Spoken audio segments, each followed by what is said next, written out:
महाभारत की शिक्षा हर काल में प्रासंगिक रही है।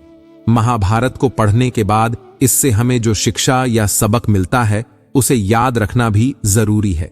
तो आओ हम जानते हैं ऐसी ही 25 तरह की शिक्षाएं जो हमें महाभारत, युगंधर और मृत्युंजय पढ़ने पर मिलती हैं। हालांकि यह भी सच है कि आप महाभारत पढ़ेंगे तो हो सकता है कि आपको कुछ अलग शिक्षा या सबक मिले। 1. जीवन हो योजनाओं से भरा। जीवन के किसी भी क्षेत्र में बेहतर रणनीति आपके जीवन को सफल बना सकती है, और यदि कोई योजना या रणनीति नहीं है तो समझो जीवन एक अराजक भविष्य में चला जाएगा जिसके सफल होने की कोई गारंटी नहीं।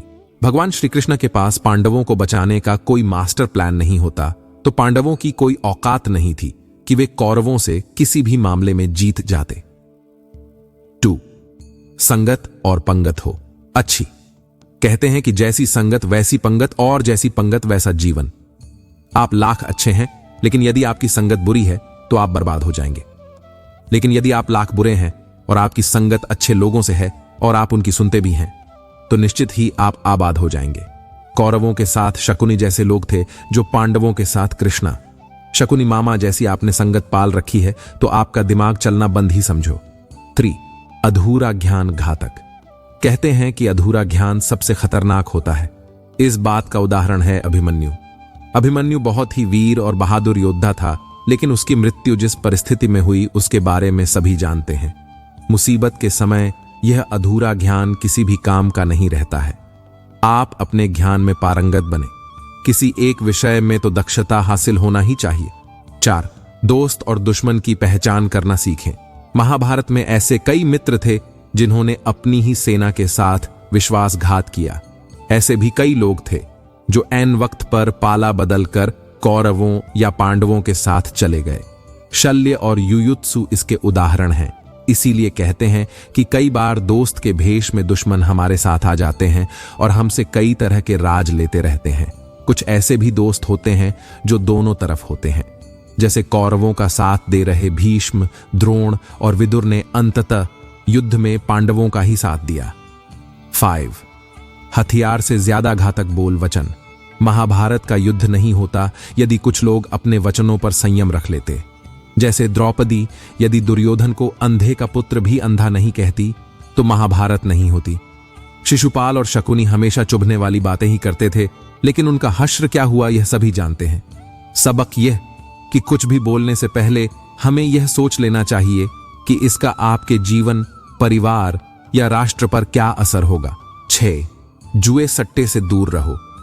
शकुनी ने पांडवों को फंसाने के लिए जुए का आयोजन किया था, जिसके चलते पांडवों ने अपना सब कुछ दांव पर लगा दिया था। अंत में उन्होंने द्रौपदी को भी दांव पर लगा दिया था। यह बात सभी जानते हैं कि फिर क्या हुआ।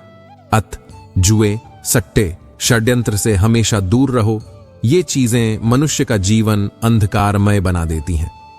सावध, सदा सत्य के साथ रहो। कौरवों की सेना पांडवों की सेना से कहीं ज्यादा शक्तिशाली थी। एक से एक योद्धा और ज्ञानी जन कौरवों का साथ दे रहे थे।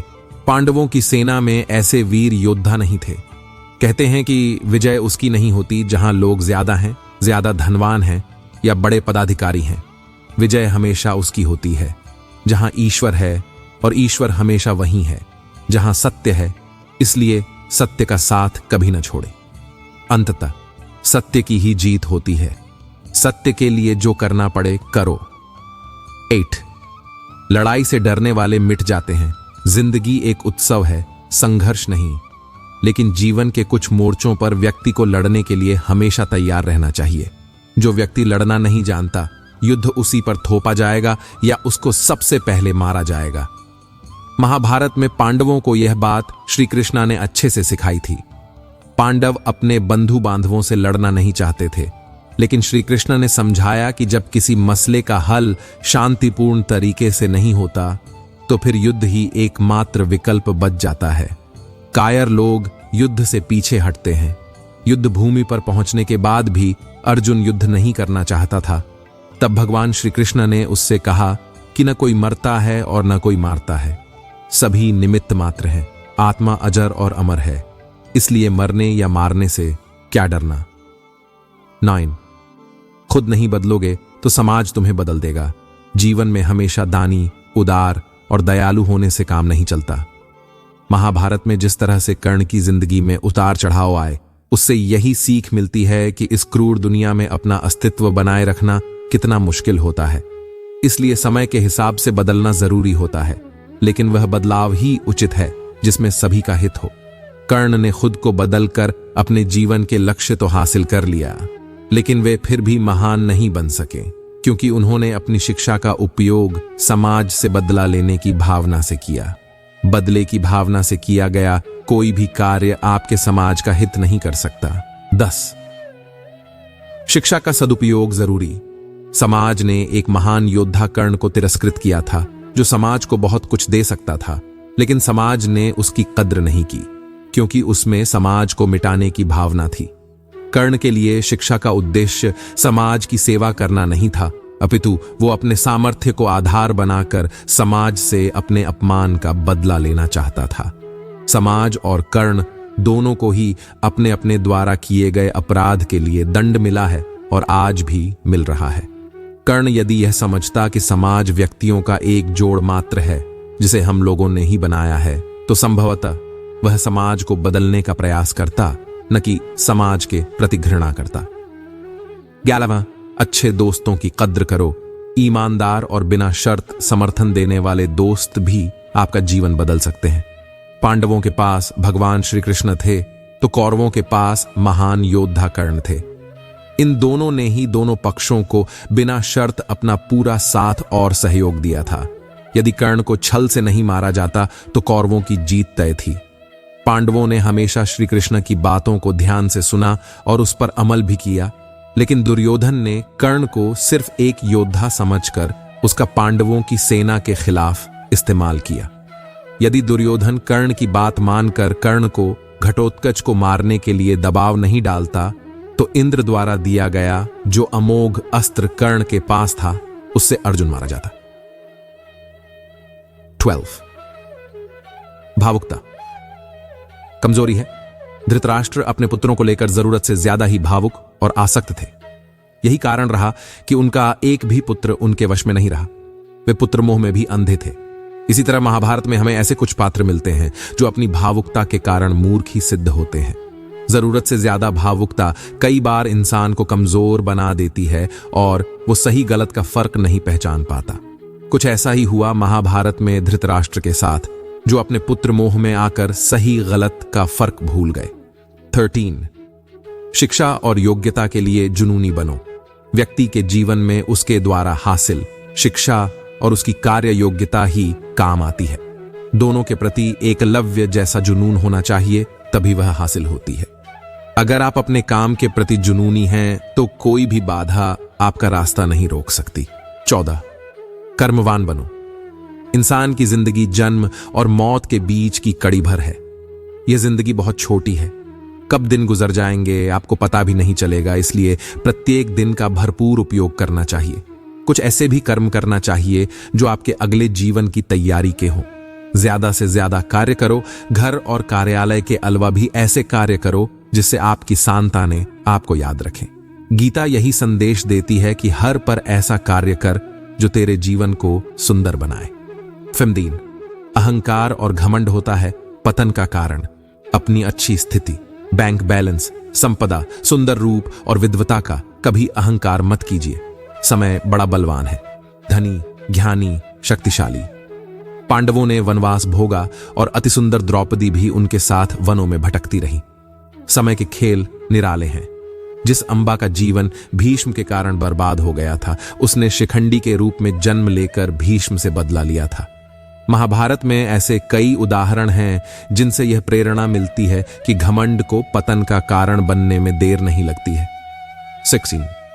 कोई भी संपत्ति किसी की भी नहीं है। अत्यधिक लालच इंसान की जिंदगी को नर्क बना देता है।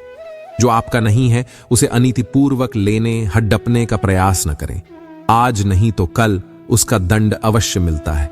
भगवान श्री कृष्ण कहते हैं कि आज जो तेरा है कल किसी और का था और कल किसी और का हो जाएगा।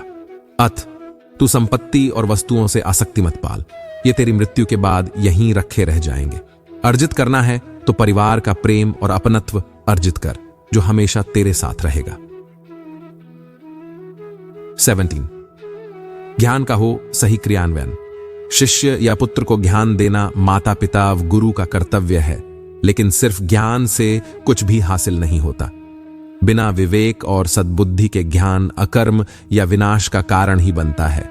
इसलिए ज्ञान के साथ विवेक और अच्छे संस्कार देने भी जरूरी हैं। हमने ऐसे कई व्यक्ति देखे हैं जो है तो बड़े ज्ञानी, लेकिन व्यक्तित्व से दब्बू या खब्बू हैं, या किसी जंगल में धूनी रमा कर बैठे हैं। उनके ज्ञान से न तो परिवार का हित हो रहा है और न समाज का।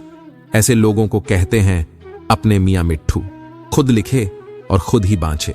18 दंड का डर जरूरी। न्याय व्यवस्था वही कायम रख सकता है जो दंड को सही रूप में लागू करने की क्षमता रखता हो। यह चिंतन घातक है कि अपराध से घृणा करो, अपराधी से नहीं। दुनिया भर की जेलों से इसके उदाहरण प्रस्तुत किए जा सकते हैं कि जिन अपराधियों को सुधारने की दृष्टि से पुनर्वास कार्यक्रम चलाए गए, उन्होंने समाज में जाकर फिर से अपराध को अंजाम दिया है। अपराधी को हर हाल में दंड मिलना ही चाहिए। यदि उसे दंड नहीं मिलेगा तो समाज में और भी अपराधी पैदा होंगे और फिर इस तरह संपूर्ण समाज ही अपराधियों का समाज बन जाएगा।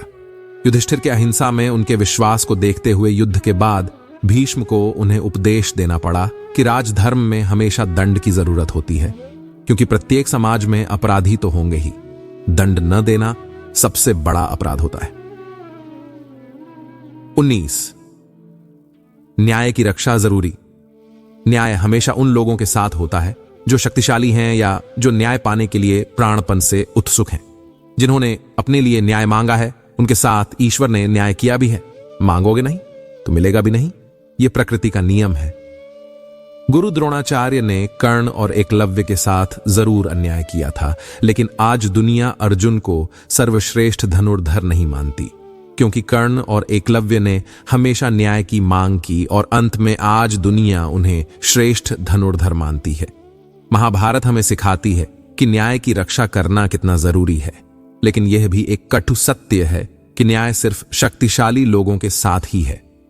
20 छिपे हुए को जानने का ज्ञान जरूरी। यह जगत या व्यक्ति जैसा है वैसा कभी दिखाई नहीं देता, अर्थात लोग जैसे दिखते हैं वैसे होते नहीं, चाहे वह कोई भी हो।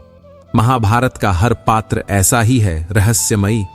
छिपे हुए को जानना ही व्यक्ति का लक्ष्य होना चाहिए, क्योंकि ज्ञान ही व्यक्ति को बचाता है। भगवान श्री कृष्ण के ऐसे कई योद्धा थे जो छिपे हुए सत्य को जानते थे। 21 सफर करने में होती है बरकत। एक स्थान से दूसरे स्थान पर जाना या एक स्थान को छोड़कर दूसरे स्थान पर रहने से लाभ ही मिलता है। पांडवों को हस्तिनापुर छोड़कर 2 बार जंगल में रहना पड़ा और अंत में उनको जब खांडव प्रस्थ मिला तो वे वहां चले गए। इसी तरह भगवान श्री कृष्ण को भी कई बार मथुरा को छोड़कर जाना पड़ा और अंत में वे द्वारिका में बस गए थे। कई बार लोगों को व्यापार या नौकरी के लिए दूसरे शहर या देश में जाना होता है। 20 गोपनीयता और संयम जरूरी। जीवन हो या युद्ध, सभी जगह गोपनीयता का महत्व है। यदि आप भावना में बहकर किसी को अपने जीवन के राज बताते हैं या किसी व्यक्ति या समाज विशेष पर क्रोध या कटाक्ष करते हैं तो आप कमजोर माने जाएंगे। महाभारत में ऐसे कई मौके आए जबकि नायकों ने अपने राज ऐसे व्यक्ति के समक्ष खोल दिए जो राज जानने ही आया था, जिसके चलते ऐसे लोगों को मुंह की खानी पड़ी। दुर्योधन, भीष्म, बर्बरीक ऐसे उदाहरण हैं जिन्होंने अपनी कमजोरी और शक्ति का राज खोल दिया था। 20 चिंता, भय और अशांति है मृत्यु का द्वार। किसी भी प्रकार की चिंता करना, मन को अशांत रखना और व्यर्थ के भय को पालते रहने से मृत्यु आसपास ही मंडराने लगती है। मौत तो सभी को आनी है, फिर चिंता किस बात की? कोई पहले मरेगा और कोई बाद में। चिंता का मुख्य कारण मोह है। जेल खाना, दवा खाना या पागल खाना। वह व्यक्ति जाता है जिसने धर्म सम्मत या संयमित जीवन नहीं जिया, बहुत महत्वाकांक्षी है, या जिसने धन और शक्ति के आधार पर रिश्ते बना रखे हैं, या जिसे अपनी संपत्ति की सुरक्षा की चिंता है। महाभारत को पढ़ने से हमें यही शिक्षा मिलती है कि चिंता मुक्त जीवन सबसे बड़ी दौलत है। शिफू इंद्रिय संयम जरूरी। इंद्रियां कभी तृप्त नहीं होती। जो इंद्रियों के वश में है उसका पतन निश्चित है।